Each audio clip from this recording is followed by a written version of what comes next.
All right, guys. My name's Jeffrey Johnston. I'm a nutrition coach from New York. And I think one of the things that I want to start off with is we all come to this with our own personal bias, right? We come with our prejudgments or our predisposition about what we expect to see. And I know you guys probably look up here and have a pretty good idea of the things that I'm going to talk about, the people I probably work with. And you're not wrong, right? Assume by looking at me that I'm going to get up here and what I'm going to talk about is basically some hippie shit. Feelings, emotions. I think it's funny that Tony, we actually have a very similar avatar. I tend to work with perimenopausal women who deal with emotional eating. That's my kind of ideal client. So, within that vein, I figure you guys have your prejudgments, so I'm going to go with them and stick with this idea of emotions and talking and mindfulness. Particularly, how does mindfulness work in intervention in families? So I think the real simple story is, we see what we see in Hollywood. We see what actors do. We see what musicians do. The Russell Simmonses of the world. Like, these guys are woke and automatically they're jacked, right? I don't know if this guy's actually doing anything, but he's jacked and looks like an athlete and looks cool, so it fits the paradigm, right? So the real big question for me is there something else out there, right? I work in the kind of macro coaching sphere. This is, in my mind, a relatively young world. It's a new world. And the bias is that we're doing something better. We're finally finding a diet that works. We're finally finding an intervention that people are losing weight. And I want to investigate if that's actually the truth. Are we still missing something in the equation? And in my mind, mindfulness might be that kind of missing link. Obesity affects over 93 million adults in the United States. In 2008, the medical cost of obesity was 147 billion. You can imagine what that is now, right? This is from the CDC. Current nutritional interventions, from ad libitum diets to cutting calories to whatever, keto, paleo, they all show efficacy of weight loss. They all work. Meta-analysis suggests only 20% of dieters who have lost greater than 10% body weight maintain it a year later. It's not super reassuring. Rates further decline 3 to 5 years later. We as Americans are actually pretty good at losing weight. We just really suck at keeping it off. And in my sphere, with my thoughts on what is actually important, that concerns me. I'm not doing anyone a service to keep them on this yo-yo, to keep them in this cycle of reward and punishment, of buying more books, of trying new diets, of just feeding them failure after failure after failure. So mindfulness.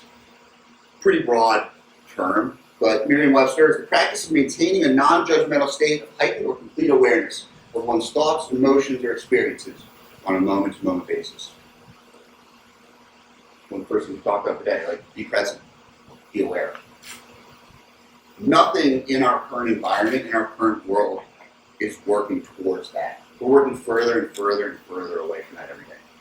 Every single thing in our world is meant to take us away from feeling anything, from experiencing emotions, from experiencing events, all the way down to the slot machine on our phone of Instagram or Facebook.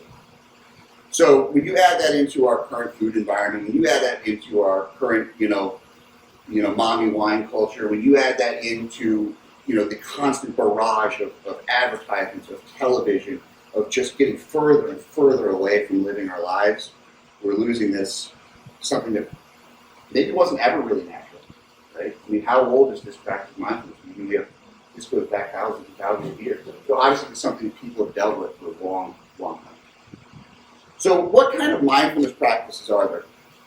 Well, we've got again, this is a very broad spectrum, a very broad term, so I wanted to just kind of delineate some things that I saw within this sphere that I work with that I think are some things that I can work with clients. Acceptance. She looks like she accepts things, right? We're right where they are. Either that or she looks completely insane. Maybe they're both the same. I don't know. But so this idea of acceptance, of seeing things where they are. Now acceptance, I think there's confusion. Again, I work in this sphere where we talk about controlling people's weight, about fat loss. And there is a very linear divide right now between that world and this body acceptance or neutral weight loss world. It's not, it doesn't need to be that hard to divide. Acceptance to me is one of the tools that we can really use in this world. And it's not saying I give up. It's saying instead that I accept things the way they are at this very moment. And that's a really great tool. And we'll show some research that shows why that might work. Awareness. It's the woke guy again, right? There's as many of us who are in the fitness sphere, we know there's a huge lack of self-awareness in this world, but just awareness to our environment, just awareness to what's happening. Again, falling into that acceptance of that idea of these things are out here. Who was it? G.I. Joe said, knowing is half the battle, right? We just get halfway there just with some awareness of the situation. Meditation is this is kind of one of the pins I go after pretty far down the line because this is really intimidating for a lot of people. They think that this, again, we live in a culture that's very hyper-focused on being the best at something. So they think this is the only guy that can meditate. And I have to go into a 24-hour retreat and sit in silence, and that's the way to do it, right? So this one is something to ease into. If you can get them there, good. All right, so I want you guys to do a little practice. I want you to make a mental picture of this, all right? I'm going to ask you to close your eyes. I want you to envision a wheel. It's in your hands. To run your fingers and your thumb across the rind. Feel the roughness, the texture. And you're going to find a little divot, and you're going to peel that rind away. Now in that moment, you're going to experience the mist coming off the rind, the aromas that fill your nose, the nostalgia that might bring. For me, it brings up the guy on the street corner in Brooklyn that's peeling the oranges to sell to truckers as they come by. For you, it might be a soccer game when you're a kid. As we peel the rind away, we're going to take a section of that orange, place it in our mouths. Notice that there's not an overabundance of flavor right now. There's texture. You have mouthfeel. Bite into that orange. Feel the explosion of flavor. How does it taste on the side of your tongue? On the front of your tongue? The back of your tongue? Chew. Take time. Really break down the fibers of the whole. Take a swallow and move on. Just open your eyes. Now that's a little practice just thinking about eating an orange. And now think of people who have issues with being present, controlling their emotions, were able to put that into eating their food. Would that piece of chocolate turn into a dozen Oreos? It might, but it might help. So mindfulness has a role in therapy. We're seeing it more and more within the realms of behavioral therapy. Mindfulness-based cognitive therapy. Most of the mindfulness-based therapy methodologies are from cognitive behavioral therapy. They've kind of branched off of that, utilizing different modalities within that realm. Acceptance and commitment therapy. We'll see, again, we'll dive into this acceptance thing, but utilizing that as an actual tool. And then dialectical behavior therapy, which is, I use a lot of skills from within DBT. DBT was developed by a woman named Marsha Linehan as a way to deal with borderline personality disorder, which is a very, very, very difficult psychological behavioral subset. There's a lot of trauma. It's obviously this is a pretty advanced therapy. They have to deal with suicidal ideation, things like that we don't ever have to worry about, but it's a skills-based therapy tool, and so it lends a lot of mindfulness-based practices within it. So mindfulness effects on maladaptive eating behaviors. This is where I wanted to dive in first, because we don't really know if it has a direct cause with any kind of fat loss. But we know things that the population I deal with, and that is emotional eating, binge eating episodes, or binge-like eating episodes, and external eating. Albert et al., 2012. This was 26 female participants, and again, I have slide deficiency syndrome, so my slides suck because I'm old and never had a real job, so I don't know how to use these things. These guys all had good stuff, so you're gonna have to excuse my black or white on black. 26 female participants. Mindfulness-based control cognitive therapy. It was a control group of 14. Mean weight 94.6 kilograms. So this is the subset I deal with. It's probably like 175 to 225 pounds. 8-week MBCT course. There were significant changes in all maladaptive eating behaviors. Now the control group was actually, they were just waitlisted, so there wasn't like a direct control where they were doing something different. They were just waitlisted and given the same therapies later. You can see here, now BMI in the experimental group went down. Mindfulness, there was a big change there. Now restrained eating was interesting because we actually saw that go up in the experimental group. The theories by the authors was that because it's an externally regulated eating behavior, whereas the mindfulness practice was an internally regulated thing, their theory is that maybe that is why. But we get into the external eating, emotional eating, body image concern, dichotomous thinking. Dichotomous thinking is a big one, that black and white thinking, like all or nothing. To me, for my clients, that's going to be a big one I'm going to hammer on. And then food cravings went down, where they went up with the control group. So, as far as that goes, Several 2010. This one's bigger, 101 participants. Dialectical behavior therapy and a cognitive therapy group. They basically developed this other group for this experiment. So they took they basically developed their own kind of methodologies to try and change behavior within there. It was 22-hour weekly sessions, so like pretty long, kind of grueling things. There was 3, 6, and 12-month follow-ups. Binge-like behavior lessened, and we almost saw abstinence in some of the groups. So here we show the kind of post-treatment. Abstinence went up. Everyone did really well 3 months. We saw a divergence there too, and then the DBT did a better job long-term. The reason, again, it's skills-based. It's a little bit more integrative, so people are doing things. There's a lot more of them actually doing weekly work, whereas the other ones, it was not as engaging. Assessment time was really impressive. I mean, this one's huge for me. Binge days over 28 days. People were starting at 16 binge days over the course of a month and ending up at 4, which that's insane. I mean, someone who has a regular binge episode, that's every 2 days, and then dropping down to once a week. Now, this one kind of digs into to everything that goes through here, but the one thing here is that weight.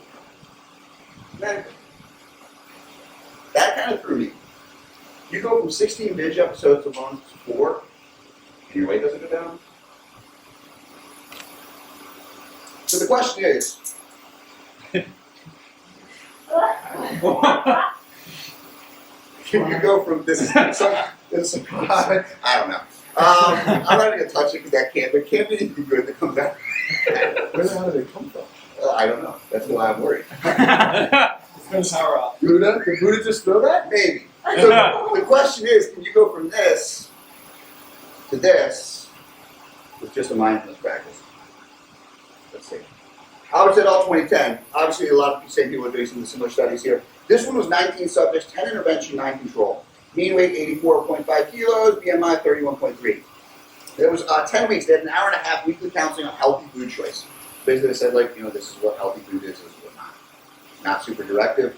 Obviously they probably got to do a little bit more, but there's no macro counting. There's no cognitive oversight needed. The experimental group received additional acceptance training. The experimental group showed a statistically significant weight loss, not a clinical one. It's 7.7 pounds over 10 weeks. Okay. So, not a huge selling point there. Now, Niemeyer et al., 2012, 21 participants. Mean weight was 88.8 kilos. 24-week study utilizing standard behavioral weight control training in addition to an acceptance-based behavioral intervention. Standard techniques. This one was kind of crazy. They're like, hey, just eat between 12 and 1,500 calories, less than 25% of that from fat, and then increase your daily activity. Now, I don't know how many of you guys work directly with nutritional clients. I can tell someone to eat 12, 1,500 calories. They're probably going to eat 2,800, right? So, like, that alone, okay, this is, just telling them that, that's a lot of faith. Participants lost an average of 12 kilograms and maintained a 3-month follow-up. Like, yeah, if I can get 12 kilos from an overweight woman, like, I'm happy, especially if you can maintain it. So here we show, this is just all of their, the 3-month follow-up. But a big thing is like, for me, again, things like disinhibition, restraint, hunger going down, kind of, again, they're all based on questionnaires, so it's kind of analogous how you're really measuring these things. But as people report less hunger, like, to me, that's huge. And that's everything. Again, back to these stuff. Now, here was Lillis et al. So basically, people in this earlier study, they redid a similar ABBI study with 6, 12, 18, and 24-month follow-ups. So again, we still saw weight regain, but at 2 years, which a lot of these follow up at 2 years, we're still showing 4.3 kilos for them. Now, they didn't lose nearly as much weight as that last one, but we still saw they maintained about a 50%-ish weight loss at 2 years. How does this compare? Average weight loss over 26-week dietary interventions is around 8 kilos. The main ones that we're quoting, but Wing et al. Comes up in that. The Albert study did not show clinical significant weight loss comparatively, but the Niemeyer did. Longer follow-ups necessary for comparison. That 124-month follow-up, but most of these kind of fall off. And again, I think adherence to trying to get people to maintain. So, any of these slides, I'm going to direct all questions to Tommy. So, you want to talk like what's going on in the brain, maybe that could perhaps help us when we approach mindfulness. So, mindfulness is shown to increase oxytocin production. So that's going to increase prosocial behavior, hopefully lower cortisol, hopefully lower stress. And if we have a lower stress threshold, that hopefully should have an intervention on people emotional eating. Increased white matter. So within increased white matter, we say myelination, and that has been linked to habit formation. So if we can tie that increase to something having better habits within eating, then hopefully we can see better long-term change. Change in hippocampus. So again, we're learning better. Hopefully we see changes there. Alterations in dorsolateral prefrontal cortex. So the reason I jump on this one is because of Ben sent me this and then did a post on it. This Usanis et al. 2019. So in this study, they basically, what it sounded like, they just hooked up some electrodes, and in my mind, I want to say they just like shocked the shit out of people and changed their brain. I'm sure that's not actually what happens, but it sounds cooler that way. But we found an association between improvements in inhibitory control and reduction in measures of food craving.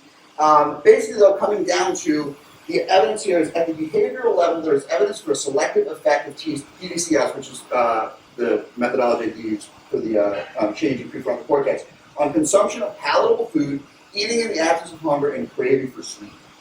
So if mindfulness can create a change in the prefrontal cortex, this creates a change in the prefrontal cortex, and this effect is here, maybe. So summary findings here. Mindfulness positively affects maladaptive eating behaviors, positively affects acute weight loss, positively affects weight management, 3, 6, 12, and 21-month follow-up. And mindfulness can change neurology, promote better habit potential. So is it a promise for long-term weight management? So, maybe. Again, I think the big takeaway from all these things that we're probably all seeing is that nothing exists in isolation.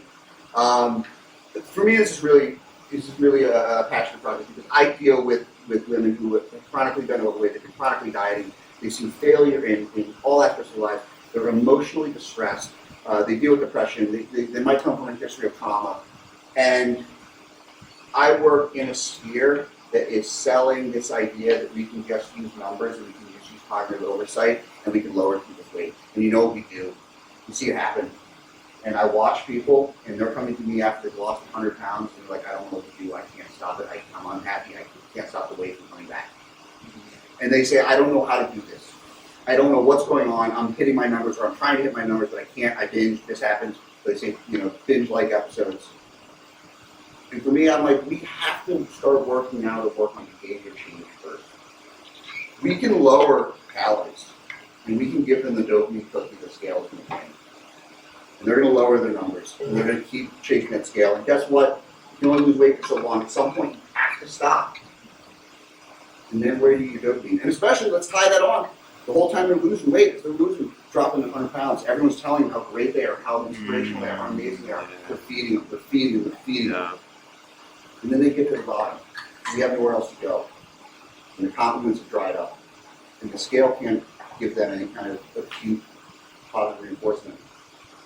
And we took away their life coping mechanisms by taking their food. There's only one place to go. They're either going to start shopping, start drinking, or they're going to start eating. So to me, a great way for us as practitioners, without being in the medical or behavioral psychology field, to help people start working on these things that have held them back, is to start helping them realize that their emotions are not bad things, that their feelings are not negative. And they can start to work on these things non-judgmentally, and we can work on skills as simple as mindfulness. And to me, I don't think we can do it. Not on a global scale. Most of us don't work on a global scale, unless we're in public health, but most of us are working one-on-one.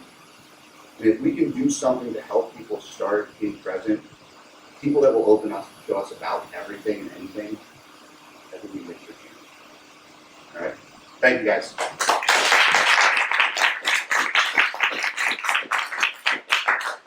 So, I like that you probably further more about this stuff, and I guess I'll ask Tommy too. Way above my pay grade. No. So, but some of when you started digging into the sense of looking at oxytocin, how are some of the ways that we could do that without giving hugs?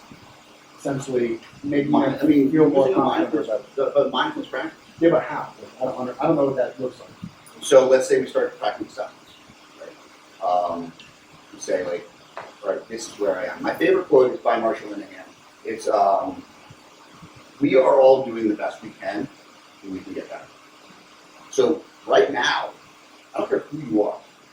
It might look like failure to you, but you are doing the best you can, and you can get better.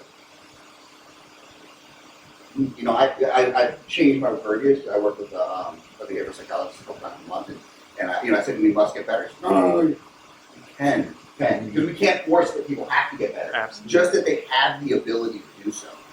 And something like acceptance. My thing now is I have my clients say, hey, download one of these medication apps. 5 minutes. 5 minutes. Before you get in your car to go home. Where is your stress impact happening? You're going to go home and the kids are going to run at you, or whatever. Or you get in your car. And then, boom. And it's not about being perfect. It's not about teaching you to do some kind of amazing meditation guru, but it's just about giving them pause. Because as we start to pause, we start to develop those skills to not live in emotion. And again, in the awareness, acceptance, all these things, for me, it's saying, so many of us judge emotion. Like if you're sad, if you're angry, it's like, okay, that's a bad emotion. Okay, well, then if you start to accept that these aren't bad, good, they just are, and they're okay to have, it's a huge shift for most of them. I was kind of lost in some of it, but did you touch on any type of frequency or duration in terms of mindfulness practice of you should do 20 minutes daily or something like a that? lot of these, and you saw a lot of the studies were, they had a class once a week. Sure.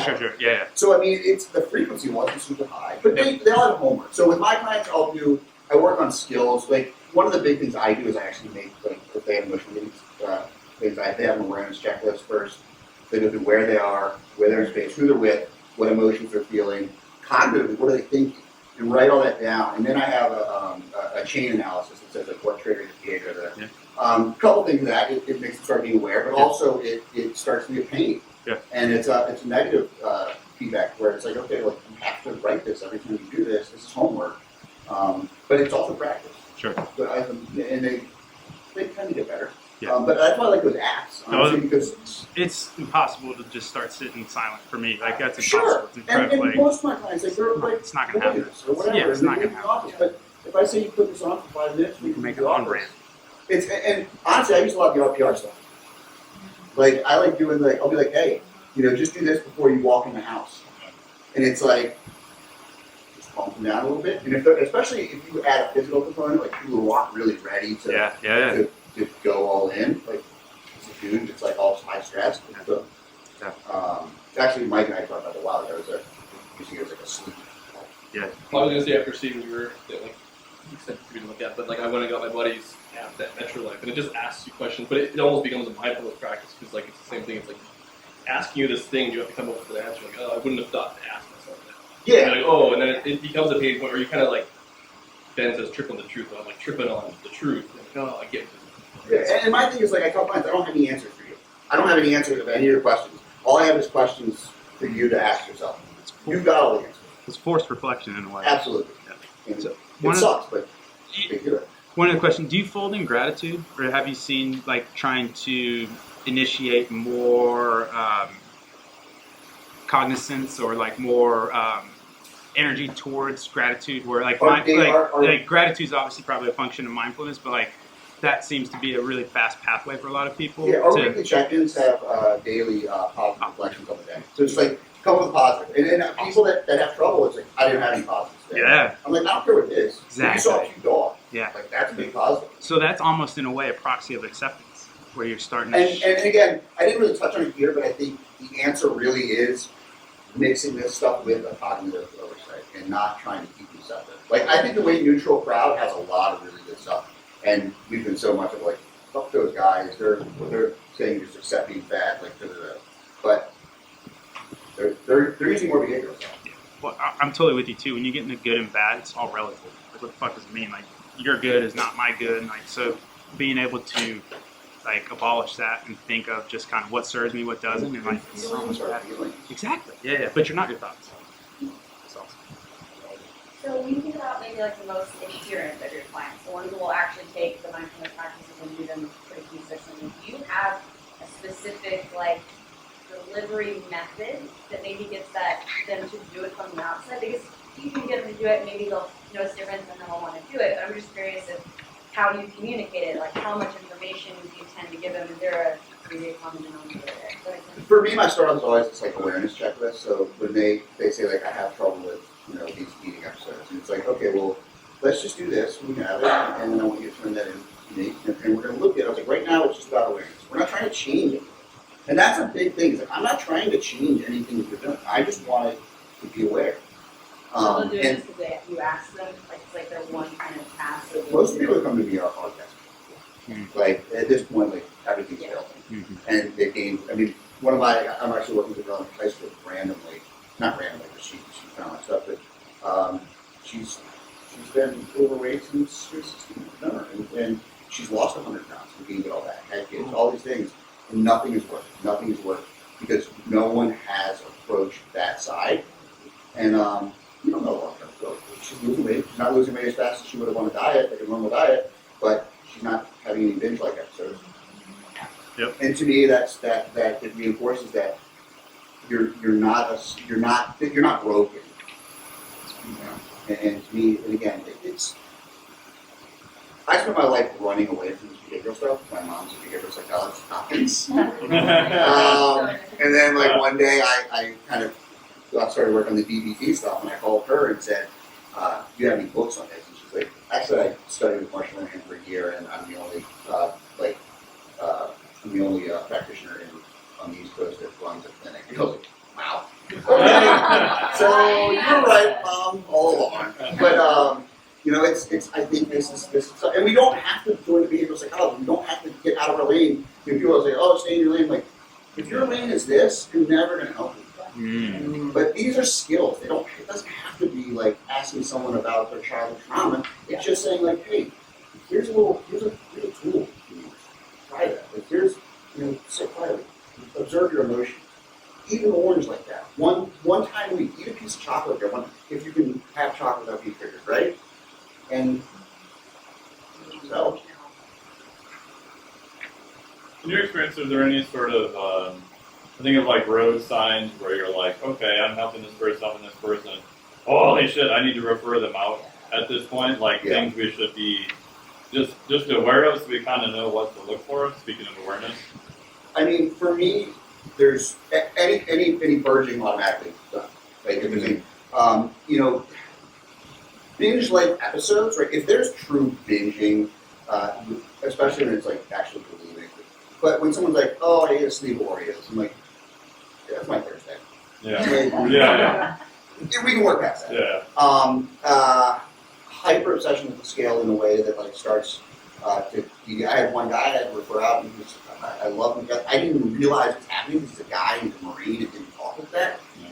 His wife actually called me and said like he went and he wouldn't undershoot his macros, right? Because the scale would go up, and most people would he would still hit his macros exactly, but then he would go run for 4 hours. Yeah. And his wife was like, and I was like, and I had to get on Skype, and it was a 2-hour conversation, and like breaking down and sucked. But I was like, you gotta get help. You gotta get help.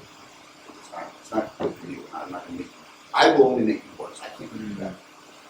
So yeah, but those are pretty key. But there's the hard part is like a dude like that. If his wife hadn't called me, I would have just been like, oh, like that's like I don't realize how it broke down. Yeah. I don't know. I was just thinking, because I've had a couple of clients similar to that, where to me one of the hallmarks was they're reporting back to me that everything they're doing is 100%, 100%, 100%. And this goes on for like one client specifically 6 months. And her weight was just kept going up and up and up. And then it kind of clicked to me once when she's like, yeah, I got up in the morning and I woke up in front of the refrigerator. And I'm like, oh, okay. So now at least she's tiny little bit of awareness. I'm like, okay. Which is also kind of confirmation that, okay, you need to go talk to this person. We'll still work with you, but, you know. Yeah, some of the middle of the night stuff's weird because some of that is, well, first of all, my first is always like, hey, have you taken Ambien or anything like that? I actually, that's on my checklist now to ask people. Because that's weird. Like, people like, I mean, I heard of a woman who was gardening. Yeah. But like, I think if someone is just unaware during the day, like that's something you got to work on. But if there's like stuff like that, like it seems behaviorally not doesn't fall in line with normal behavior. That's not uncommon. Like it is uncommon to hear like once a month. Yes.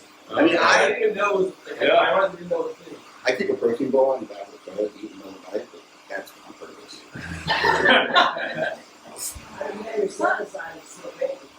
Yeah, you're right. It blows my mind sometimes. Like he's like saying stuff like it's not normal, but it's starting to because of our sample size. Yeah. I mean, I forget that I have an abnormally large clientele. Yeah. So I do.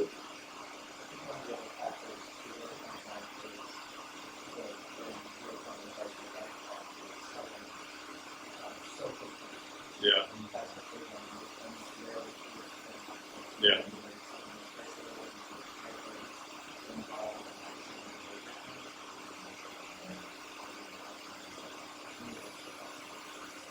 And then that particular plan was tough because it also reinforced to me that like some of the positive reinforcement is a big negative.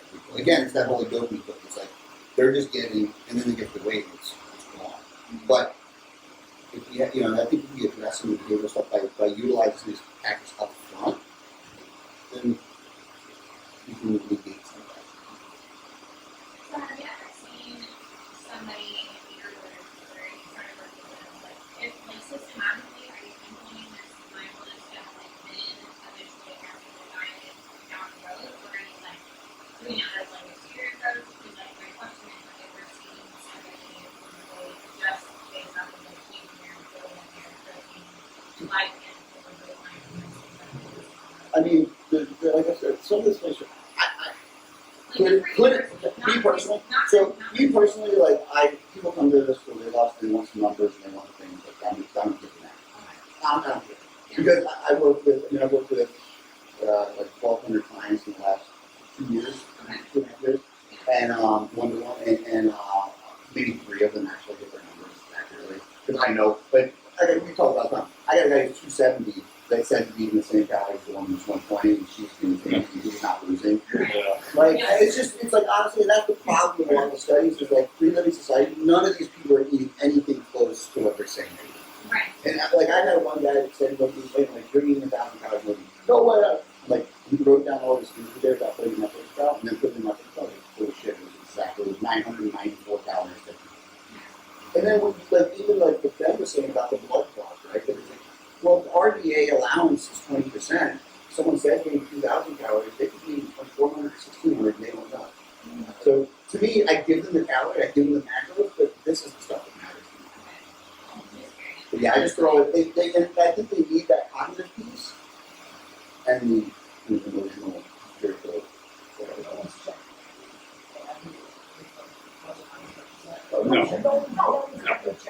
No. And label. I mean, so you do that label, sample, you do the sample.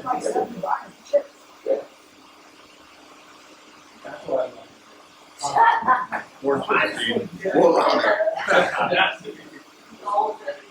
I'm wondering about your guys' like just on the data set. How are you implementing information? Like, how do you go in and see like what a successful people? We will. We have an app. I think they've probably spent $200,000 on this app, and it's like a nightmare. Like it's been years. It's. I've been working with it for about. They'll be able to collect data. Right now, everything's on spreadsheets. So I do like for my personal stuff, I have like a qualitative data set, which is just like, what I see from people. But like, again, there's going to be data collection, but again, it's not going to matter because only 10% of the people are actually reporting properly.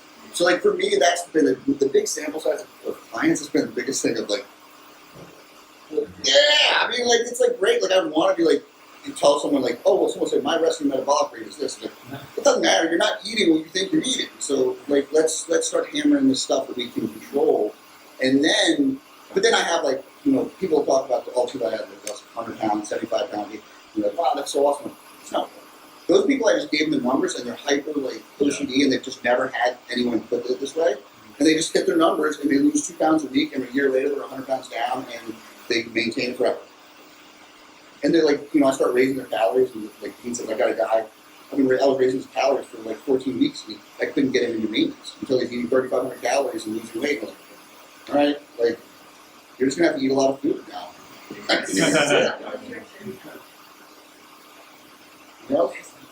Thank you guys.